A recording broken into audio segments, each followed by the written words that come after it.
తల్లి ప్రాణం పోయినా నా డెడ్ బాడీ కూడా పవన్ కళ్యాణ్ విమర్శించి మర్చిపో వదిలేయ్ అమ్మ బంగారం కాదు నీకు తెలియదు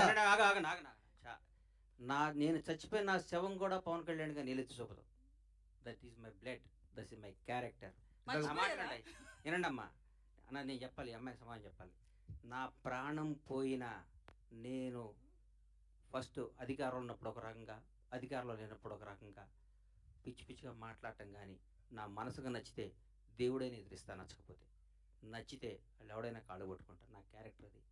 చంద్రబాబు నాయుడు గారిని భారతదేశం మొత్తం ఆయన దగ్గరికి వెళ్ళాలంటే భయపడ్డ క్షణంలో, వణుకుతున్న క్షణంలో, వణుకుతున్నారు, ఆయనతో లబ్ధి పొందినాడు కూడా వణుకుతున్న క్షణంలో చంద్రబాబు గారికి మద్దతుగా నిలిచిన మొదటి సినిమా రంగం నుంచి మొదటి వ్యక్తిని నేను. అది నా క్యారెక్టర్. నేను తెలుగుదేశం పార్టీ కాదు, నేను పవన్ కళ్యాణ్ మనిషిని. నేను ఎప్పటి నుంచి 2004 నుంచి నేను కాంగ్రెస్ కార్యకర్తని.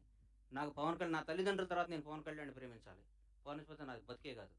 ఆయన జనసేన పార్టీ పెట్టినా కానీ నా బ్లడ్లో కాంగ్రెస్ ఉంది. నేను పార్టీకి, నేను రాజకీయం ఉంటే కాంగ్రెస్లో ఉంటే లేదా రాజకీయాలు మానేస్తాను. అంతేగాని పవన్ కళ్యాణ్ కంటే నా తల్లిదండ్రుల తర్వాత నేను పవన్ కళ్యాణ్ ఇష్టపడాలి, జనసేనలో తిరగాలి.